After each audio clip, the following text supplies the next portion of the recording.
Hi, Fashion Dolls. It is Transformation Tuesday, November 11th. Happy Veterans Day and salute to all the troops out there, the brave men and women who have fought for this country. And we are still in the fight of our lives as fascism and authoritarianism is taking over. I miss you guys. I had a show scheduled for yesterday, but the internet was acting crazy. But we are back today and everything is restored. So I hope you all are doing as awesome as I am. So, my very special guest today is an actor, writer, and producer, and I'm super excited to have him here in the Dollhouse chatting with me today. Please welcome to the Dollhouse, Nate Buchanan.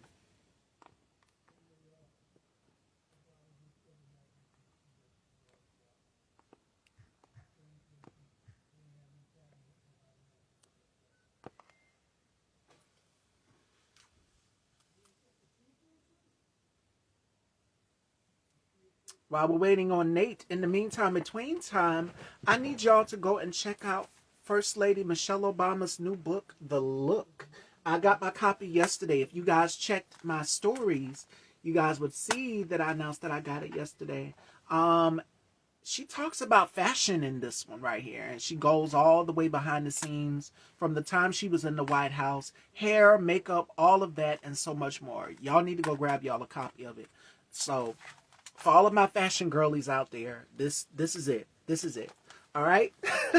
So without further ado, let's welcome to the Dollhouse my very special guest, Nate Buchanan.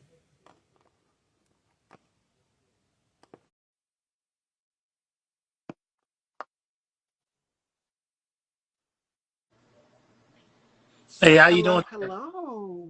How you doing? I'm doing wonderful. It is such a pleasure to have you here. Good Thank you so much. afternoon, Thank, happy Tuesday, all of that, and so much more. thank you. It's a blessing to be here. Blessing to be on the show. Thank you for having me. Yes, yes, yes. So before we kick it off, how has 2025 been for you so far? I'm like 2025 has been great, honestly. I'm like booked a major commercial. Let's see, I booked maybe like 8 or 9 projects in the whole year. So it's been really good. I really can't complain, honestly. And then just got some new headshots done. That's been out. So 2025 has been great. I'm ready for 2026. I'm not gonna lie to you. I'm ready. Yeah. It seemed like the year flew by so fast. Yeah. Speaking of 2026, I know you got a lot come out, a lot of projects that are coming out. Mhm. What did you miss the most about this year? Because we'll be in December, and then the next thing you know, we will be going into the whole new year, as you said, 2026. So, what do Mhm. you miss about 2025 as we slowly but surely progress and go into the new year? Honestly, I'm gonna say the summertime. I feel like the summertime came and went. Like it's like I was so excited for the summertime to get here, right? Excited to the parties and all the other stuff, and then it came, and then it's like you blinked, and then it was already September, and it's like, well, sheesh, where did the summer go? But I just feel like time is just flying by so quickly. Anyways, maybe it's because we're so busy. Maybe that's the reason why. Is because we're so busy, but yeah, I feel like summertime came and went. I had some fun over the summer, but I'm like, sheesh, I didn't get to do everything that was on my list of to dos just because it just flew by so quickly. Yeah. Yes, and now we're in the cold months. So before you Hmm. came on, I was saying how the weather has shifted. I'm pretty sure everybody notices now it's cold. Yeah. Now it would be cold sometimes, and then what would happen is it would warm up in the afternoons. Mm. So I'm in South Carolina, so if you're near the water, it's going to be, a cold front. And I Yeah. felt it this morning when I was going out to exercise, and I was like, Jesus, it's freezing. Yesterday it was Yeah. so warm, and now today it is cold. So Yeah. yes, I miss the summer too. Yeah. So let's get into your story. Let's open the journey together. Tell Mhm. us, who is Nate Buchanan? Because I know who he is. You are an actor, you are a director, you are a writer, you are Mhm. a man who wears many hats. But tell us, who is Nate Buchanan, where you grew up, and Mhm. how many siblings? Well, Nate Buchanan is a kid from Boston, Massachusetts. I've been out here for, I'd say, like 5 years. 5 years ago, I moved down to Atlanta to pursue my acting career. Other than that, went to college in Maine. Maine was amazing. Just real, even more north, 4 hours north of Boston. So growing up north was like really, really fun. for the first time, I say I had Chick-fil-A. The first time I've ever heard of Chick-fil-A, I was like probably a junior in college. I think so. So Chick-fil-A didn't even come up north until like later on, you know. So it's definitely nice going from being up north my entire childhood, my entire life, to now moving down south is completely different. As far as siblings, I have younger brother. We're 14 years apart. My older brother, we're 10 years apart. And then I have like three older sisters on my dad's side. So spread out, definitely spread out. But you know, it's a blessing. You know what I'm saying? Just coming from up there, coming down here, pursuing my acting career. You know, and I started my acting career first in music videos. And then from music videos, then I started really getting into the actual acting, doing some extra work, doing some background work, really just understanding what it's like actually being on the set. And then I said, you know what? I did background for about, I'd say a whole year. I literally just did background work. And then I said, you know what? I'm going to just focus on speaking roles, you know? And then getting a coach, been focused on that ever since. And I haven't went back, honestly. Yeah. Look at you. Let's go down the list here from Human, Home 2.0, Never Leave a Fallen Comrade, Jenkins Family Christmas, and so much more. Your career has taken off. Yeah. Now, looking back at your career, going to Atlanta from and then going to college at Maine as a young man, who was it that you saw on television that inspired you? And I know for me, who I saw on television, it was Jasmine Guy. It was Mm-hmm. Paula Kelly. It was Cheryl Lee Ralph. It was Mm-hmm. Grace Jones. It was so many. Paula Kelly. Lynn Whitfield for me. Mm-hmm. So who was it for you that captured your eye as a young man growing up as an actor? There's a ton, you know. Obviously you gotta say Denzel. That's the obvious choice. Oh, But we'll say Denzel, Idris Elba, Leonardo DiCaprio. I love some Leonardo DiCaprio. Let's see who else. Um, so many good actors, honestly, especially from that childhood. Even Eddie Murphy. You know, I used to love watching Doctor Doolittle. You know, when I was a kid. So it's like there were so many different actors in that time period that kind of like molded how I see myself, especially being a dark skinned man in the industry. I feel like being a dark skinned man in film, it's you have a little more that you have to put out there. I would say mainly because you don't see a lot of dark skinned men in film that are very confident in themselves. It's usually light skinned men, white men, Asian men, all that other stuff. You know what I'm saying? So being a dark skinned man in film like Denzel, like Idris Elba, and seeing how they basically catapulted themselves in their career, especially in the '90s, the '80s, and then now in the 2000s. You know what I'm saying? They really gave me the inspiration to want to be great myself, as also being a dark skinned man in the industry. the reason why I did that, Alvin, K Tukes, let's be Yeah. real. Look at both of us.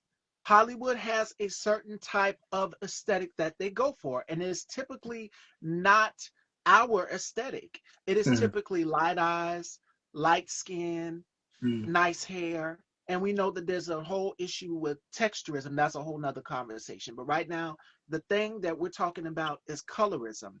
And how Mm-hmm. long have I been talking about colorism on my platform? My colleague Alvin will tell you, my colleague and brother K Tukes will tell you. This is something that I've been speaking about so avidly. And I'm going to send you a clip where I sat down with another actor and I was sharing my experience of colorism with him, and he shared his as well too about not getting the role as the lead actor or the love interest, the love interest of the lead actor in that role. So he was saying the same thing, the same shared experience. A lot of people think that colorism just happens to us black women, but it is so much more than just that. It happens to men as well too. It happens to black men. And Clifton Powell shared his experience about colorism, and a whole lot of other male actors started sharing their experience about colorism. It's always been that way, the brown paper bag test. If you are not light skinned or desirable, then it's a no.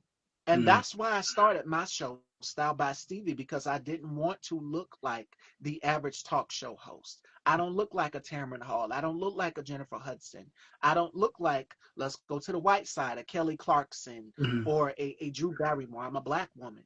So my features are clearly black. You're going to see it. I have full pouty lips, a big nose, almond Yeah. shaped eyes. These are black features. Yeah. So I'm a black woman. You gonna see it. You gonna know it. Mm. But I must say this. I must say that now times have changed. And I'm so glad that actors are now speaking up a whole lot about it, because back in the day in the 90s they would call it light skin versus dark skin. Mm. I didn't even know it was a name for it, but it's colorism. And colorism dates all the way back to slavery. I Yeah. mean, lighter skin in the house, darker skin in the field. It's always been that way. And it's on the scale of white supremacy. So it's Mm. always been there. It's a book that I've been reading called The Color Complex, The Politics of Skin Color in America. Mm. And you have to check out that book. It's a great book. And it talks about the history of how colorism dates all the way back to slavery, post era, going into a new generation, all of that and so much more. And it's by Kathy Russell. The author's name is Kathy Russell. You guys all go and check it out. The Politics of Skin Color in America, The Color Complex. And it talks about colorism Mm. and how it's been here. And we even see it in some of our favorite shows. Like, we all grew up watching Martin. Who haven't? I mean, come on. Martin, Living Single, shows like that. They were great shows, but you could clearly tell there was something, not all of the cast members all look the same. Yeah. Yeah. They wanted, even for Martin, they wanted Tashina Arnold's character to have Martin. They didn't want Tisha Campbell to have Martin. They wanted In- Pam to have Martin. So the Interesting. women in the comments, the women in the audience would just roll their eyes and suck their teeth at Tisha Campbell. That's what it was. Tashina Arnold was real and transparent about it. Like, she's experienced colorism because she was a darker skinned woman. And there Mm. were jokes that they wanted Martin to say about her, but Martin was like, no, I'm not saying this at all. This is horrible. I'm not ever saying this. So it's been here, and I appreciate you, Nate, as a black man, for coming on and talking about this, because people seem to think that it's just a black woman thing, and it's just like, no, black men experience colorism too. If not that, then texturism. And there's a whole conversation about how black men should have their hair. Even in schools, we've seen stories where wrestlers had to cut off their dreadlocks. I've seen a Mm. video where they cut off a wrestler's dreadlocks. So it's happening to our men as well too.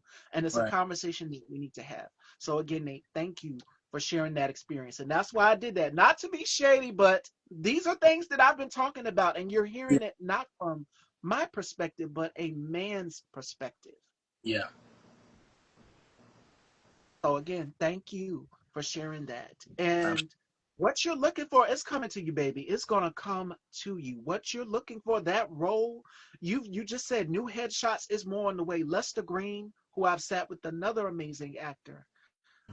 Definitely check him out. Amazing. Talked about that, his experience and how it was for him not getting the lead role. Whereas if you don't look like a Shamar Moore, but we Yeah. know that the like someone that looks like a Morris Chestnut or even a Denzel, these men will experience colorism because they're on the darker scale. But if Yeah. you look like a Shamar Moore, if you look like a, what's his name that played Mufasa, Aaron Pierre, that's Mm. acceptable in Hollywood. Yeah, But so as far as that, since we're even talking about the colorism thing, as far as that, my biggest thing is I'm real choosy about the roles that I play. You know, just being a dark skinned man, I don't need to play the typical gang member or the dude on the block or something like that. I actually did my first gangster role. This was last summer. That was my first one, but I don't do those often, mainly because I don't want to be seen as just a dark skinned dude that's just angry and all that. I have a beautiful woman in my life. I can get beautiful woman. You feel me? So like I tell people, I can easily play the love interest because I can have a beautiful woman when I want a beautiful woman. You know what I'm saying? So yes, I am dark skinned, but I'm also a very handsome dark skinned man. And you better use all of my Yes, you hands. are. And I let people know that. So that's why I'm very choosy of the roles that I play, because I don't want to just be the typical rough dark skinned dude. No, no, no, no, no, no. That's not how I work. Exactly, Rizzy. Thank you, girl. And I want to add on to this point as well too. I'm so glad you said I just don't want to play the gangster. I did my first gangster role. Um, in this business, you often get typecasted. That's the word Mm. right there.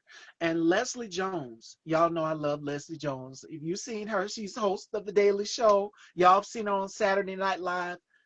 She said, I want to do more than just be the funny girl, the loudmouth funny girl. Yeah. Even Marlon Wayans, who's doing his damn thing right now. That's another example. Marlon went from what? His whole family, the Wayans family dynasty. If you don't know about In Living Color, the Wayans brothers, all of these shows that we watched growing up, and now to see him step outside of the comedy lens and go into drama. He just did a Thriller, which was a Jordan Peele film not too long Yeah. ago. Him. So you have to be willing to tap into all of those different facets and Mm. not just one lane. And that's one for female actresses in the business is the prostitute. Yeah. It's the stripper. It's what is it? Someone's A woman baby who's had an mama. affair on her husband, the baby Yeah. mama, all of these Yeah. things. It's just like no. That's why I'm thankful for shows like Living Single and Girlfriends as a black woman growing up because I didn't want to see black women just in one light. I wanted to see them in all a different light. And you already know which character I could relate to the most because she looked like me, and that was Maxine. I was like, she's strong, she's powerful, she's beautiful, she's witty, she's quick. Whenever Kyle threw an insult at her, she threw it right back at him. So she was quick on her feet. And shout outs to Erica Alexander, and y'all check out the Reliving Single podcast with Kim Coles as well. Great, great, great podcast. Go back in time. Uh, what she also shout outs to Yvette Lee Bowser because that show was based off of her life going to college with her best friends. Mm. And each one had her friend's personality. And I use that example to say this to say, we're not a monolith. Give us something different. Don't just put us in one box as either the drug dealer, like you said, the baby mama, the prostitute. We're so much more than just that. I want to see something like an Annalise Keaton. And Taraji P. Henson, she said this. She said, I won't do it if it doesn't scare me. So as an actor, you have to be willing to step outside of your comfort zone, which leads me to my next question that I wanted to ask you, which is if fear wasn't holding you back, what would you pursue as an actor? What type of role? Honestly, because as an actor, what type of role? Honestly, I love me a psychological thriller. You know what I'm saying? I Oh, like okay. things that make you think. I'm a when it comes to my acting, I'm real grounded. You know what I'm saying? I'm not one of those comedian type dudes. I've done comedy before, but that's not my lane. I'm a serious actor, you know. So I'd love to play like a detective trying to find like a crazy person or something like that. I would love to do something like that.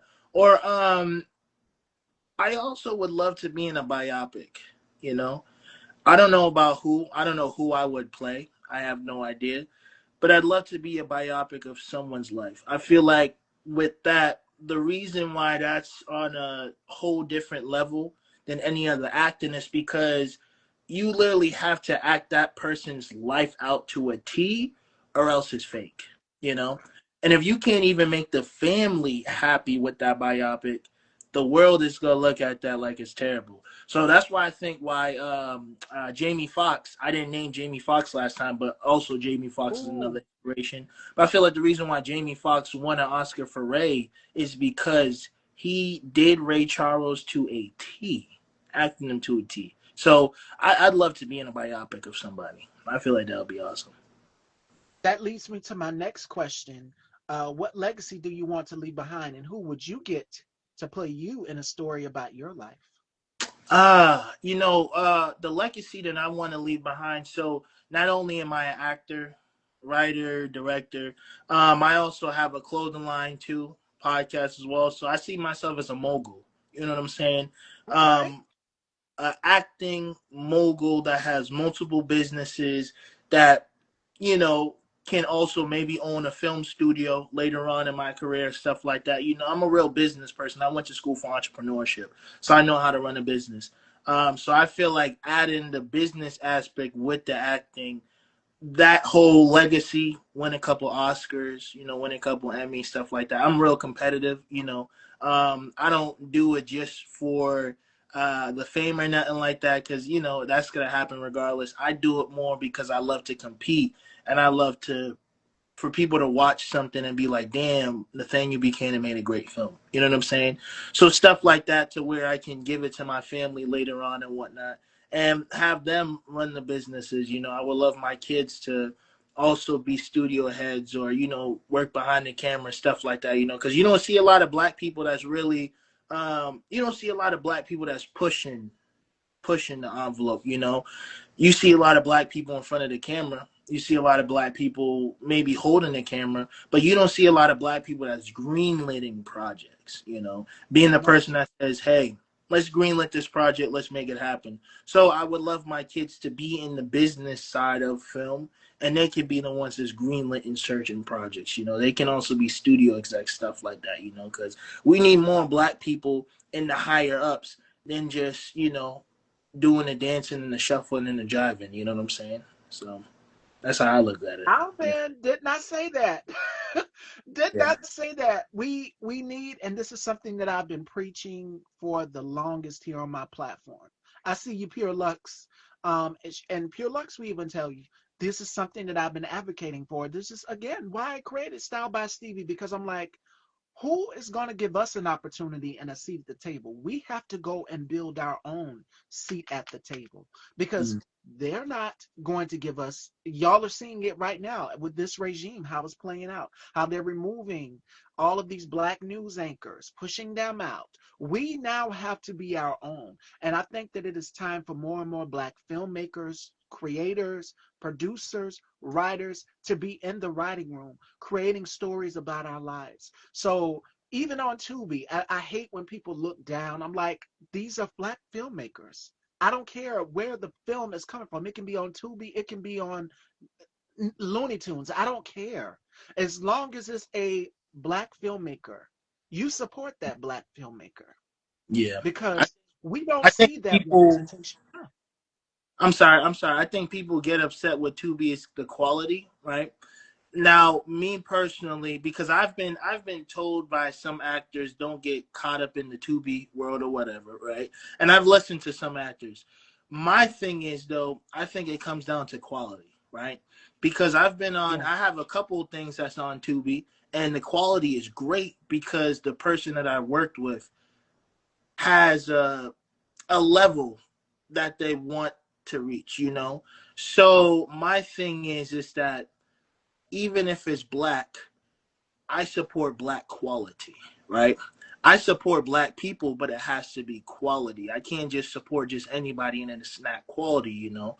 Because for us to be on the level that we're competing with, you know, these major studios that are owned by white people, they care yeah, about quality, right? So we can have the same pride in ourselves and also have quality as well too, to compete on those same levels, you know? So I think that's really what it is. You know, just we need some more quality in our community and not just throwing anything at the wall and being like, oh, well, it's black, you better support it.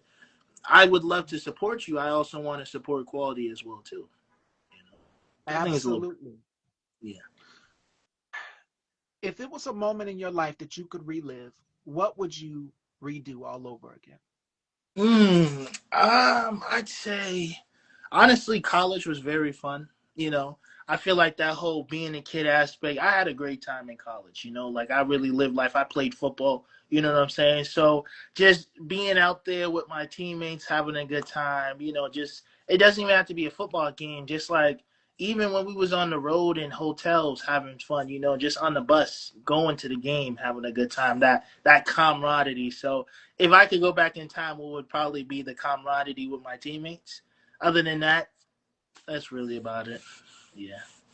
And I've seen you in clips. Your interviews were everywhere. Like Nate was a big football player. You were everywhere doing news conferences and interviews and podcasts and so many things. So you've Mhm. already established a name for yourself in this business. And again, that's what I love about you is that you are a man who wears many hats. And in this business, you have to make sure that you are, you know how they say you can't be a one trick pony.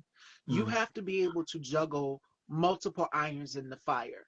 Like, yes, I want to host Style by Stevie, but I also would love to step behind the lens and do other people's platforms as well Yeah. to write, direct on their terms as Mhm. well. You got to, you have to in this business. And who was it? I think Spike Lee even said something to the extent of making sure that you balance it out. If this is something that you really want to do, make sure that you are taking the proper steps and protocols to become a filmmaker or a director or a producer or a writer. And again, we have to make sure that we are the representation that we want to see. So shout outs to all of the Black filmmakers out here that are giving stories about our lives, telling our stories, because these mainstream out corporations, let's keep it a buck, are not going to tell our story. So we have to make sure that we are keeping the legacy alive and living. And speaking of living, my next question for you is, do you believe that you're living your life authentically, like in this moment, in this present time? Because we talked about how the year has flown by so fast, y'all. We'll be in December, and then that before you know it, we will look up and it's 2026. Like 2025 blew by so fast, like each month and Yeah. counting. Yes, I do. I feel like I'm living authentically. My biggest thing in life is take action. You know, even going to church, they talk about taking action and whatnot. Because it's one thing to sit and pray, man, I want this, man, I want that, man, all this and that. But are you putting in the action on the things that you say that you want, you know? So my biggest thing is I just stop asking. I just go and take it. So yes, I am 110% living my life authentically because every single day I take action to take what I want in this life because you have to. Either you're a person that takes action and take what you want, or you're a person sitting on the sidelines looking at the other guy taking what he wants in this life. I'd rather be in the field taking what I want than sitting on the sidelines any day of the week. So amen. 110%. I am living authentically. Yes. Absolutely. And Rizzy, I just seen your comment, babes. I can't even go out with being scared of ice right now. Yeah. Oh, Let's be out Jesus. here. I'm, I'm going to Mm. say that. Say this, Rizzy, to you. Don't let fear stop you from doing the basic things that you need to do. And that's to anybody. I refuse to live my life in fear. I keep going constantly, but just be vigilant, be aware with everything that is going on, the world we're in right now. And definitely don't go alone if you go out. Keep a crowd around you. Keep friends and family members that are close to you that can protect you right there by your side. And even then, because my mom, I'll give you an example. My mom wanted to go out because she had a girlfriend that had a barbecue over the weekend. And she wasn't feeling her best that day. And we went out late. It would have been like around 8 or so because I typically try to get my mom back into the house sooner than that. And I always look around to make sure, okay, you good. And I'm like, you don't go out by yourself. Because I was going to stay home, but I said, no, mama, She said, you can stay here. I did a panel. I was on my colleague Conscious TV's panel that day. It was on a Saturday, I want to say. Yeah, it was on a Saturday. And she went out and it was dark and everything. It was late, but thank God they were still there at the cookout. It was a family thing. So I told my mom, you're not going by yourself. It's too much going on, and it is not safe for women. We are both Black women in rural South Carolina. You don't go by yourself. So I got in that car and I went with her and made sure that she got back home safely. Yeah. So you have to do it together, but don't let fear stop you from uh, losing out on life. Or I I, refuse to live my life shackled in the prison of fear. I'm not going to do it. And that would be my suggestion to anybody else. Even if it's a career move, jump out and take it. Do your research first. But if it's something that you really want to do, follow your heart's desires or create your own. But yes, don't live your life in fear. And make sure that you're around people that you truly, truly trust and that genuinely care for you. And that'll be my advice, Rizzy. And you know my DMs are always open because I get so many stories and people saying, Miss Stevie, what do we do? What do we do? What do we do with everything that's going on? You keep living. You keep living. Don't get me started. Alvin, I'll save that for his panel, how I feel about this orange man destroying this country right now. But yes, I want you all to be vigilant, to be aware, and to make sure that you're keeping in contact with your loved ones. Most definitely more than ever. And that leads me to my next question that I wanted to ask you. How do you approach making decisions when there's no clear right answer? Nate, how do you do it? Usually my thing is I'll talk about it with my girlfriend. I'll either talk about it with my girlfriend or sometimes I'll just talk about it with myself sometimes, you know. Like I try to cuz it'll be maybe I need to order something, but then I have bills and this and the third. So I try to kind of look at things like, all right, well, if I can do this now, if I have to put something to the side, how long would I have to put it to the side for? You Oh, know what I'm yeah. saying? So I just try to be real critical about my thinking. I'm not perfect. I've made some mistakes. That's life, you know, whatever. But I try to be at least a little bit critical of what I'm thinking, try to break it down. Maybe I can push something to the side for a week or two and get this done now. You know, it really just depends on what's more important at this time, you know. Is this more important or is that more important? So I just try to, you know, critically think and chop it up into different sections. Absolutely. And we have to be that way. To anybody out here making a big decision, think rationally, think critically, and not only just that, analyze as well too. Like even in the climate that we're in, to Nate's point about saving, make sure that you have enough saved up. And my mom would always say, make sure that you have enough saved for a rainy day. She would tell me and my brothers and my sister that. Make sure that you are saving and putting things to the side. That's thinking critically and rationally, and create yourself a budget to anybody. So that's an example. Another example would be how to start your day. My father bought me a planner, like a little to-do list, because I'm always putting notes in my phone. I'm always writing things down. I have notes here, notes there, notebooks everywhere. Uh, but always write down what you want to do if you're planning your day. You know, go about your day doing it. Or you can do it on your phone. You can put it right in your phone and it's easy access to you. Just make sure that you set your little reminders. Put it in your calendar as well, too, if there's little things that you want to do. These are things that you can take. Yes, I need to go on now. I need to go now, but I wish y'all the best. Stay safe. Absolutely. And Rizzy, again, girl, my DMs, if any of you need me, my DMs are open about what to do as far as the climate that we're in, the regime that we're under. This is a dictatorship, y'all. So open your eyes. If you need me, I'm here. I'm in the fight with you. I'm not gonna leave y'all. I'm gonna continue to keep using Style by Stevie to encourage and to not only that, but create an escape for y'all. So for me, how do I approach making decisions? I always review it over. I talk with my mom, even though I'm grown. I'm in 32. Y'all know I just turned 32. I still talk to my mom about it. We're never too old to talk to our parents about something because they have lived life. They have experienced life. My grandmother is 81 years old and she is still here. She forgets certain things at times, but one thing she will always tell me that has stood with me even till now in my adult years is put God first in everything that you do. Before you make a decision, you make sure you go and you talk to God about it. Don't make sure that you get up here because just as fast as you got it, God can humble you and bring you right down to where he wants you at his level. He'll meet you eye level. Like Nene told Candy at the reunion on Housewives, we see each other. God will be like, I got something for you. Yeah. So, again, make sure that you're thinking clearly and rationally. And life is all about opportunities. And as you said, Nate, you make mistakes. Nobody's perfect.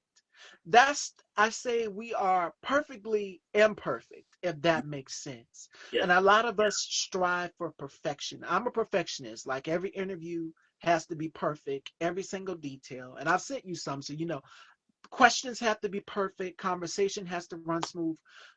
I make fun of my colleague Bubs the God all the time. And I'm gonna tell y'all why, because he gets tongue tied when he's doing a conversation or something. Like he will mix up words, and it's like the words will come out, but the thinking will go ahead, and he just does his own thing. He's so quirky with it. So shout outs to my colleague Bubs to God, and I always make fun of it. I said I love it when he gets tongue tied. But for me, it happens to me too. I get tongue tied in interviews, and I will make mistakes, and the person will be like, "Miss Stevie, you named me another name." I remember I called the one of my guests at the time. It was what's his name, the actor, Jonathan. I called him Jonathan, and he was like, "Miss Stevie, that's not my name." I was like, "Oh my God," couldn't get him out my head. So I got him mixed up. But things like that happen. So again, you got to think clearly and rationally. And that leads me to my next question of, speaking of thinking, what's a memory that still feels raw even after time passed? Mm. A memory that still feels raw would be, I'd say, when I first moved out here. Because Atlanta is very special to me because this is where, because I moved here at 24. Yeah. I moved there at 24, so very young, fresh out of college. So here is where I grew and became a man. You know what I'm saying? And I feel like when I first moved out here, that memory is so distinct because I moved out here literally like the day before Halloween. It was a 16-hour drive. I packed up my car. I drove down here. You know what I'm saying? And I feel like the reason why that's such embedded in my brain is because that's a major risk that I took. Moving down here, didn't know anybody, came down here for my acting career. Like that takes a lot of guts. I didn't realize that until speaking with my mom, you know what I'm saying? Because even I still have a lot of friends that's still back home in Boston, still got a lot of friends that's still in Maine, and they really haven't made that jump. And she said, the thing, it takes a lot of courage to do what you did. I said, what do you mean? She's like, well, you moving down here, right, for a purpose, not a lot of people can do that. You know what I'm saying? And I didn't realize that until she said that. Because for me, it was like, well, I don't have a choice. This is what I want to do. I'm going to have to take action. But for her, it was completely different. So I feel like that's why that memory is embedded in my mind because I really took a leap of faith being out here. I had every opportunity. I could have been left. I could have went back to Boston. I could have said, I'm done. I can't do this anymore. But I stuck it out and I'm still here and I'm still making it happen. And now I got two agents and a manager. You know what I'm saying? So it's like, things just happen when you don't stop. You got to stay consistent and keep going. So yeah, that's why that memory is embedded in my mind. Yeah. But God. And my mom would even tell me that as well too. Like, we're trying to move and find something bigger. Like, I want to expand. I've seen this beautiful home. And my mom would be like, "What's holding you back? Why are you not doing it?" And I think it is time. It is time to jump out on faith. It is time to move on faith. And that's my next question to you, which leads us into the conversation of fear. If fear didn't hold you back, what else would you pursue in your career, in life, in anything? Mm.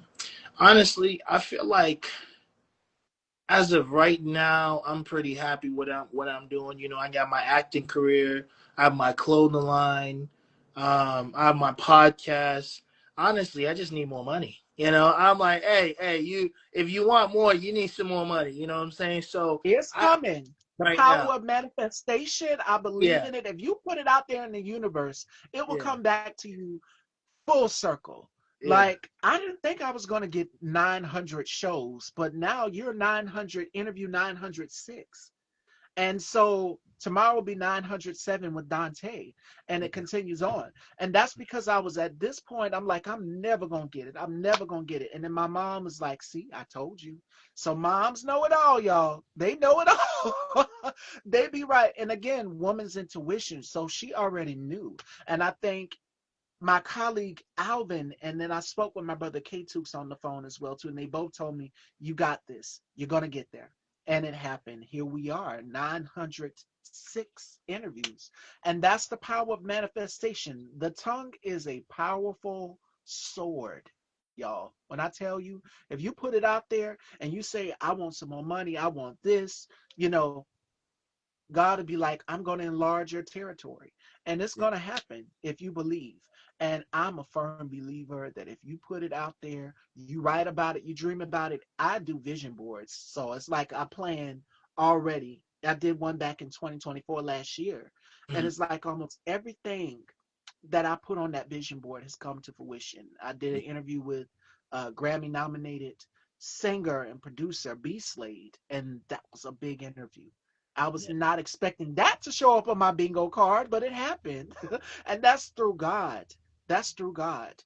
Um, Not only that, but to be able to have another go on other people's houses and spaces, go on their shows. I have an interview coming up on the 28th with my girl Faith is the Substance.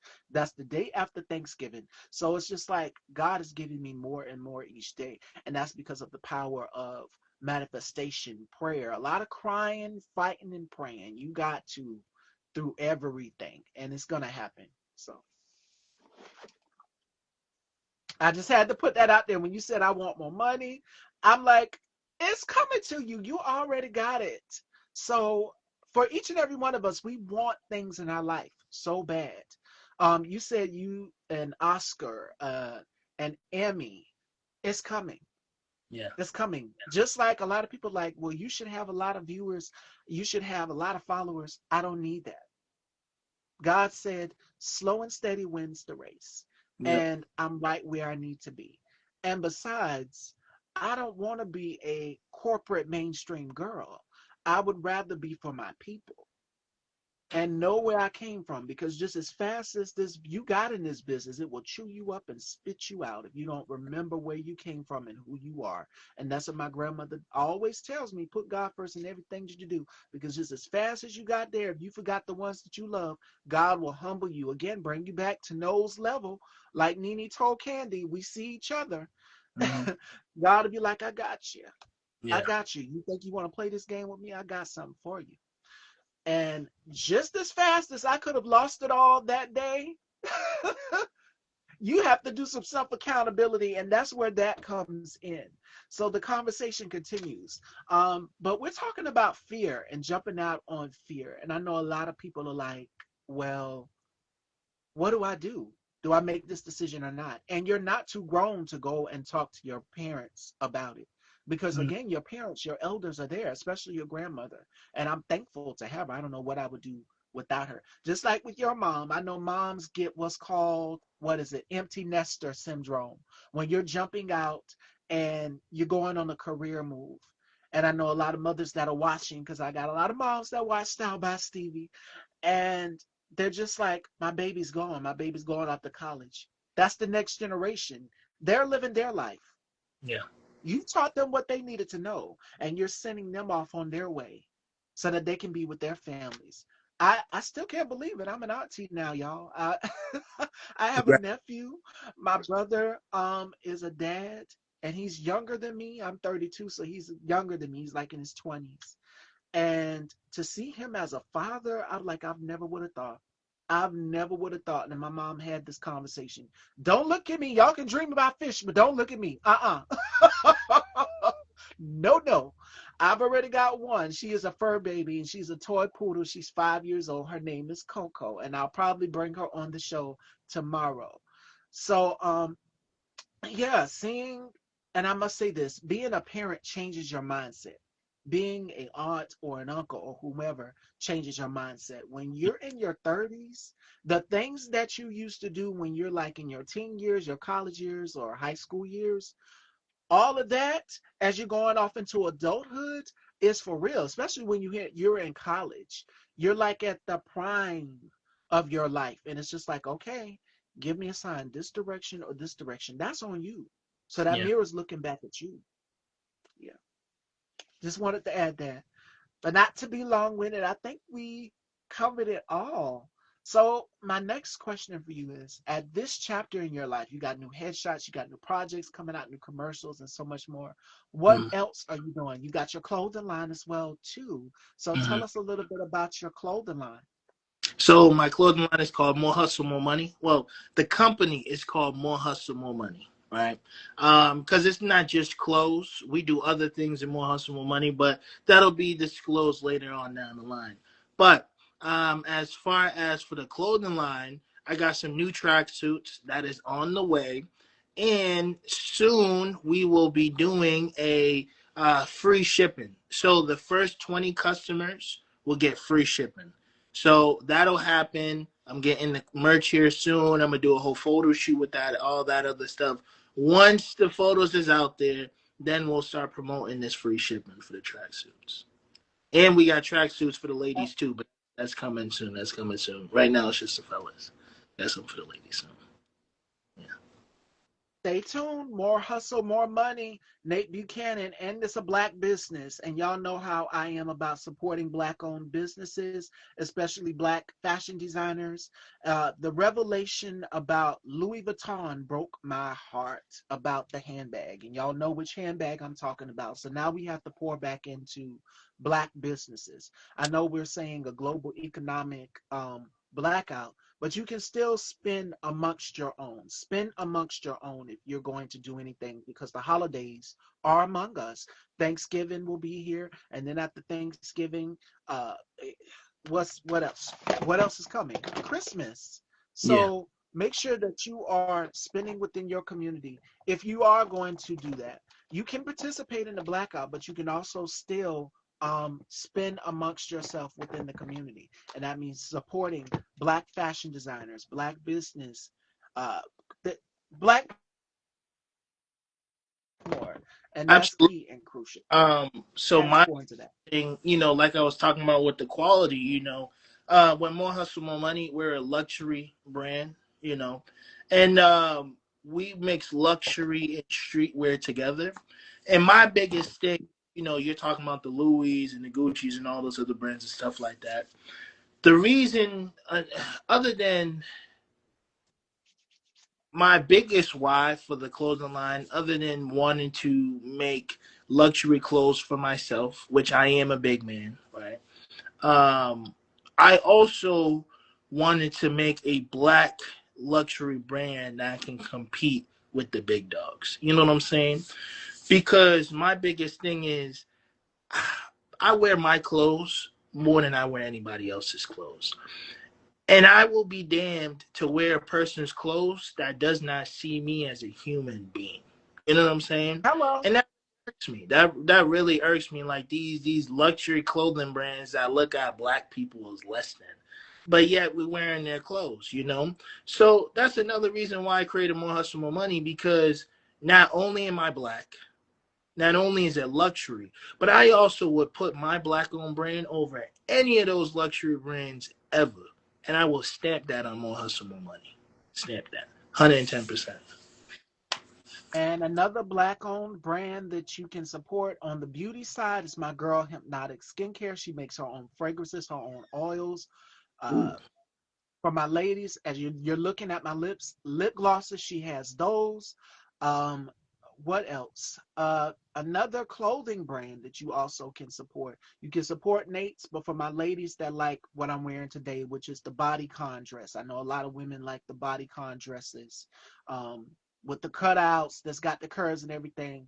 Yes, my girl Babs, Blue Haze Clothing, and she's in Atlanta where you're at as well too. And I know she does fashion shows out there. So y'all make sure y'all go and check out my girl Babs, Blue Haze Clothing.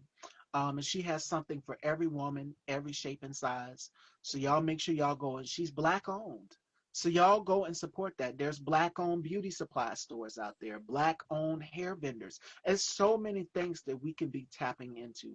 And like my girl Cherry Johnson said, it's time to recycle the black dollar.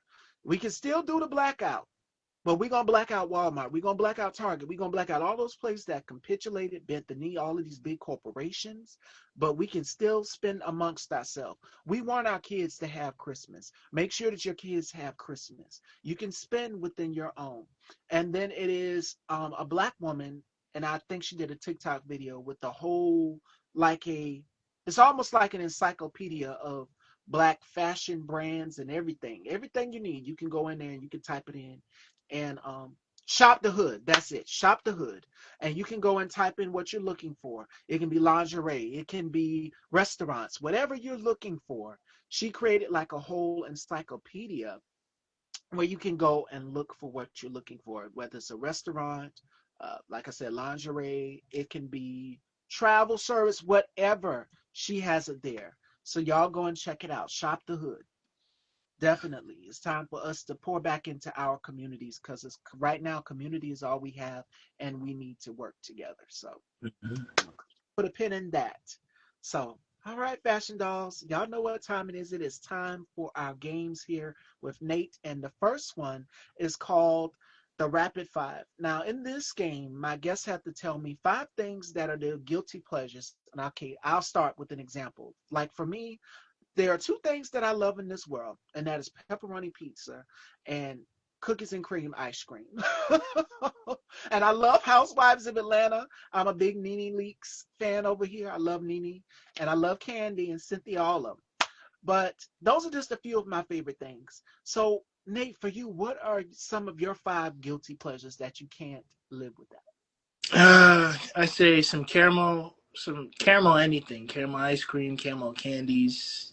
I love me some caramel, especially from the Dollar Tree. That caramel from the Dollar Tree, so good. Okay. The Dollar Tree candies that they be having, they be good. Let's see. I'd say definitely pizza for sure. I love me some pepperoni pizza. Love that. Okay.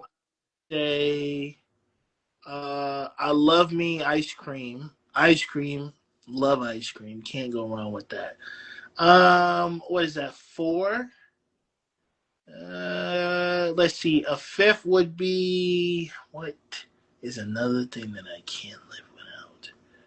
Oof. Ooh, I made some empanadas a couple of days ago. Oh, I love to cook. I do love to cook. If I could just put loving to cook on a guilty pleasure, I love to cook. So I send my girl so many food things that I see on Instagram. Our DMs are filled with me sending food. It literally is. I do love to cook. I do. I'm so Jamaican. we're both foodies. All right, fashion dolls, y'all getting hungry? Y'all are getting an appetite. I might just have to do an episode based on food. I need to find a chef. So if you have any black chef recommendations you would like for me to have on the show, please send them my way. Definitely for sure. All Mm. right, the next one is called Turn the Tables. And this is where Nate gets a chance to host my show and ask me as many questions as he wants. For my newest viewers out there, you'll get to know a little bit about me through Nate's questioning. All right, so take it away, Nate. All right. So first question. Why did you want to start your talk show? I wanted something different. Like the talk shows that I grew up on watching that I were inspired by would have to be the Ricky Lakes of the world. I remember Montel. Montel had his show. Rolanda, of course, Oprah. But I said I wanted to do something that was cutting edge, that was revolutionary, with a face that's never been seen before. Um, and not only just that, but the fashion is what draws people in. They're just like, you always change your look up. And Style by Stevie came together just from that, just from the birth of that, because I love fashion, but my show is solely focused more so on not just fashion, but other things as well too. Like we were just talking about food. We talk about food. We talk about beauty. We talk about issues that go on in the world that impact us as Black people, racism, whatever, etc. And I wanted to combine it all in one, and it's worked. The formula has worked, and I still haven't figured it out. What draws people in to watch me every time I go live Monday through Friday? I'm like, I still don't get it. I don't know what draws people in to watch me every day. And I'm just like, okay, we're on to something. So that's what made me do it. I wanted people to have an escape, to get away from what's going on in the world. You're still going to get it here, but I try to, how can I say it? Also make you at ease, make you forget about the troubles, but also make you understand the real and how troubling it is as well. So I do it in my own little way. And I think that's what draws people in. And not just that, but that's why I started Style by Stevie because I had a voice, I had an opinion. So Yeah. yeah. Okay, I like that. Did you play any sports in high school and or college? No, but I would have to say middle school, I played soccer one time, and that was it. And Yeah. then as I've gotten older, heading into my high school years, it completely shifted. I said I want to take up cosmetology, and little did I know, I had to take up cosmetology because they didn't have fashion illustration Yeah. and fashion marketing down here at the school where I went to. So I said cosmetology is the closest thing because, hey, you are changing up someone's look, you're changing up someone's hairstyle. So why not go into cosmetology? And even my instructor, when I went in there, she was like, I want you to go to fashion school. I wanted to go to FIT, Fashion Institute of Technology, for marketing and retailing and all of those things and fashion illustration. But I'm just like, nope, nope, nope. I want to do something else. So I just went and I took the test and I got my license. I didn't do so well the first time, but I passed it and now I'm licensed. But next month I have to take a course to get my 4 hours. Originally it was 6, but now it's 4 down here in South Carolina. So yes, um, if I wasn't doing Style by Stevie, I know I would definitely have my own hair salon somewhere, and it would be more so of like, may God rest in grace to her, Selena. If you've seen the Selena movie, you saw she had a boutique in her salon. You saw that she had her home services, all of those things. She had a nail station. So that's what it would be like for me. I would want it to be a full service salon. You get nails, you getting a spa treatment, you're getting all of that and so much more. Just a place where you can escape and shop because there's going to be fashions there as well too. So yeah. So if you so because I was gonna ask that next question. So if you didn't do what you're doing now, is that what you would want to do? Open up your own hair salon, stuff like that? Absolutely. And I would want it to be like an Ulta Beauty. Because if you go in the back of Ulta, they have the salon services in the back. And for me, it would be everything. But Ulta only does what? The coloring, the cutting, the blow drying. But for me, it's going to be full service. You're getting brows, you're getting wax, you're getting the whole nine in my salon. Yeah. Okay, I like that. Well, that's all the questions I really had. To be honest with you, I don't have any other questions. Yeah, yeah. This was a great show. Thank you. I had such a great time. And before we let you go, Nate, I always give a final thought of the day. Any gems that you would give to anybody, because we touched on a number of things in today's conversation on jumping out on fear and following. Yes, with that too, Nate. Alvin, with that too. um, oh my goodness. We touched on fear. We touched on a number of things in today's Mm. show. What are gems would you give to anybody watching that has fears of jumping out just on faith or following their dreams? What would you tell them? What I would say is, this is my biggest thing, and this has always driven me. I've always said I never want to be an old man filled with regret. You know, Yeah. and an old man filled with regret is usually a person who they had the opportunity. It may not have been perfect, but they was waiting and waiting and waiting and waiting and waiting. And you wait so long, next thing you know, you're old and gray, and you don't have any more time because time is now ticking that you're gonna be dead. You know, sadly, but that's just how life is, right? So my thing is, because I don't want to be an old man filled with regret, take action. You know, so many people are waiting for the perfect time. No such thing. The perfect time is now. And if you don't do it now, somebody else is going to, you know. So take action, really go for it. And when you have the opportunity, swing as hard as you can because the universe might be waiting for you to believe in you because you're the one that's going to impact somebody else to believe in themselves, you know. So that's my 2 cents. You know, take every opportunity you can. Don't live life with regrets. And don't be that old person that says, damn, I shoulda, I coulda, this, that, and the third. Be that old person that said, I did it. Maybe it worked out. Maybe it didn't. but it really don't matter because as long as you take those steps, you will be fulfilled inside. You're always way more fulfilled by taking a chance, and maybe it might not go on your way than not taking a chance at all. I'm an optimist. I always think things are gonna work out. People think I'm crazy, but yeah, they say the crazy ones are the ones that's running this world, anyways, right? So take your chance. Well, especially now. Hi, Brandy. Brandy will be joining me this week. She is in this week's lineup. She is so beautiful. She will be joining me. I see you, Queen Spicy. Welcome. We are wrapping. Today's final thought for me comes from Eckhart Tolle. And Mm. Eckhart says, sometimes letting go is an act of far greater power than defending or hanging on. You Mm. have to let go in order for your life to be brilliant, in order for you to have change, in order for you to have the best. And we talked about the power of manifestation and how divine it is. If you believe, if you put it out there, it will happen. So I want you guys to remember that. I know a lot of us are just like feeling despair. We're feeling empty. We're feeling like we lost something. Hang on to that little bit of hope because you have faith the size of a mustard seed. If you just have that, then it will continue to grow. And I Right, want you all to remember that. Fashion right. dolls, all right? Be great, be fabulous, and most importantly, be styled by Stevie. And Nate, thank you because I would love for you to come back. Yes, it is announced, Fashion Dolls, we are coming back for season 20, Styled by Stevie in 2026. So make sure you guys stay tuned. We are already getting things working behind the scenes. So you guys just have to stay tuned. Head on over and subscribe to Style by Stevie Daytime on YouTube if you have not. And Nate, let everyone know where they can follow you. And I would love to bring you back on again. Yes, absolutely. Thank you for having me.